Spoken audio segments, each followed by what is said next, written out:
So we left off with Somech, Noflim, Rofei, Cholim, Matir, Asurim, right? In the middle of Mechal Chachai Mechasem.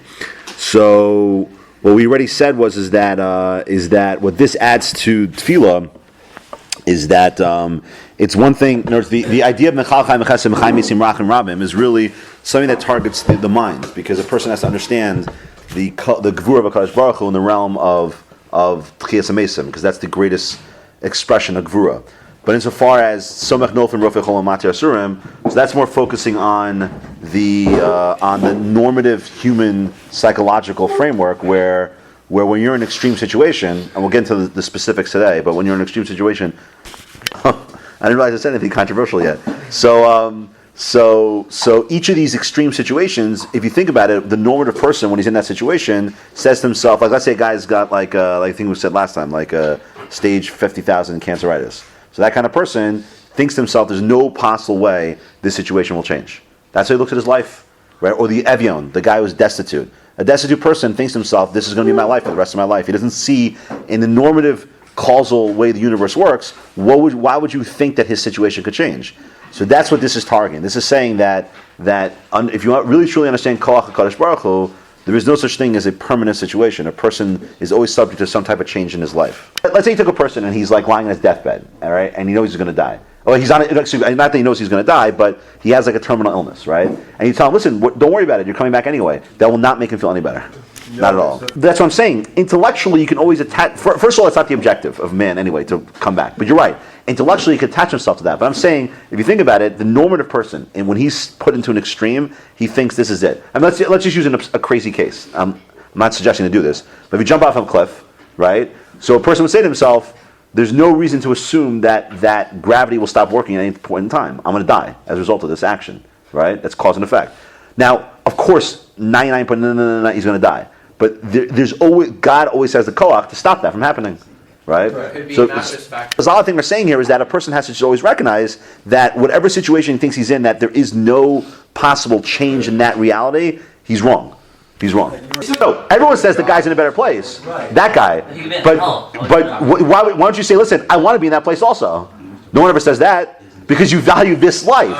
That's our framework. So, all right, so now the question now is, so what's Somech, Noflim, Rofei, Cholim, and Matir, Asurim? Okay, what are those three specific examples? Them bros at war. What's Somech, Noflim? What does Somech, Noflim mean? Somech, Noflim. Take the fall. Okay. Rofei, Cholim is. Heals the sick. And then Matir, Asurim is. Release the boundaries. Okay. So what are these referring to? I mean, are they referring to specific instances? Situations that get saved. That's the general. Now, what is each one? We said that already. We just have some of Noflim. There's two roads you could take. One road you could take is the road you're going now, which is that, okay, each one's targeting a specific situation. Right. You could say that. You could say, he's Somech Nofal, you have like the Somech Noflim, you have the Rofei Cholim is for the Chola, and the Matir Asurim, so the prisoner. You could take that road, but there's another road you could take, which I think they're more categorical. Take the case of the Evion. Let's use the case of the guy who's poor, okay? So, or the guy who's destitute. So what's Somech Noflim referring to? He lifts him up and helps him get his feet back. There's certain frameworks where a person, there's certain, I think, frameworks that a person's in where he goes from one extreme to another, and it targets an essential part of his existence. Let's just take Rofei Cholim. You'll see by definition of Rofei Cholim where I'm going with the other two. Okay, so Rofei Cholim, because that's the easiest one. The point this is targeting is that a person sees himself in like as if his state will never change. All right, that's the key. All right, so let's say Binyamin is the example. Binyamin is saying, listen, he had multiple surgeries. He was in constant pain, and so at a certain point in time, what do you think to yourself? There's no way anything could change. I'm going to be like this forever, right? So let's say that. So therefore, in the area of the physical body, insofar as harm to the body itself, so a person says to himself, if he's in a constant state of pain or perpetual disease or whatever, he sees no possibility for his body to be able to change at all.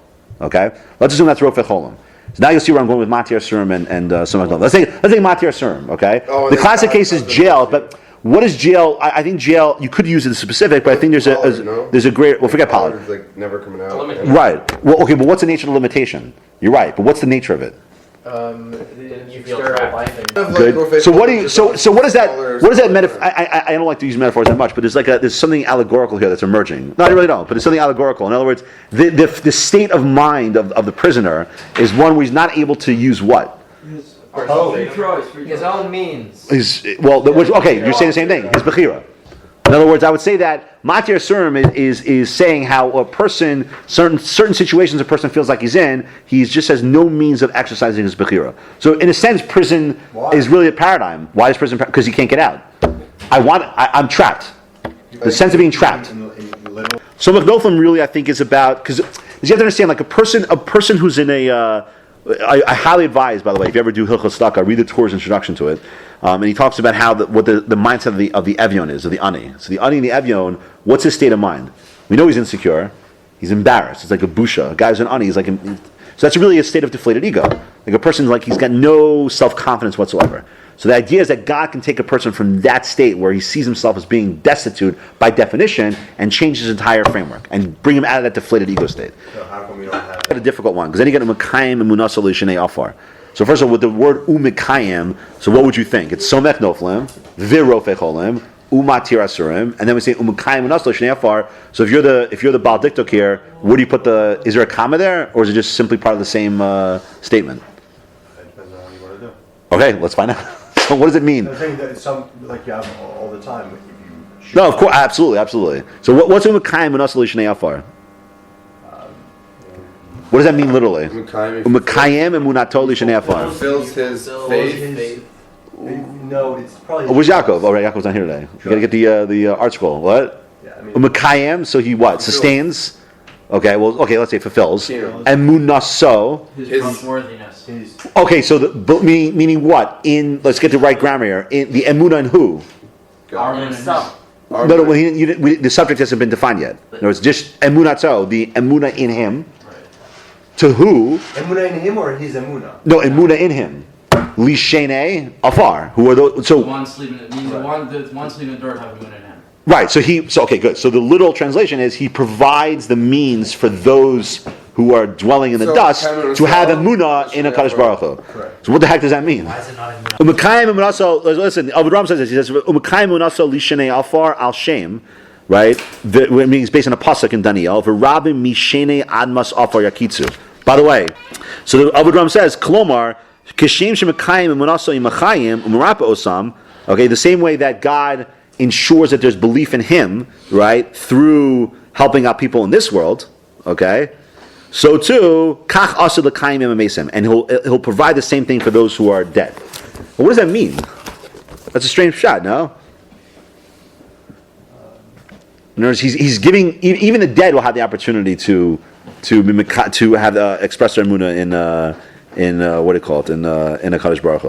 Well, what kind of thing is that?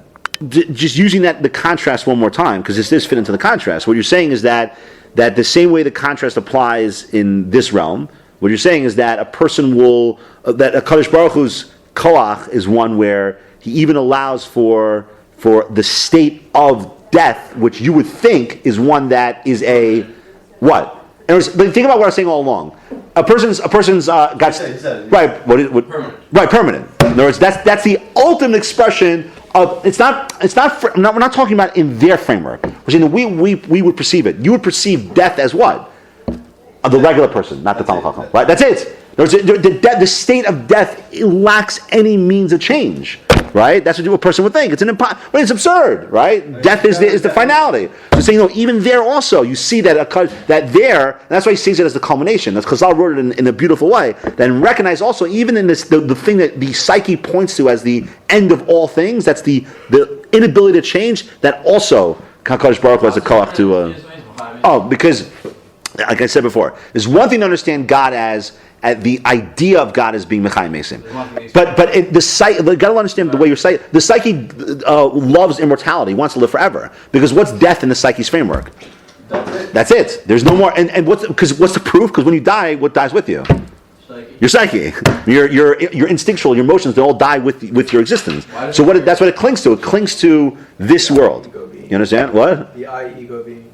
Right. But isn't it? Okay,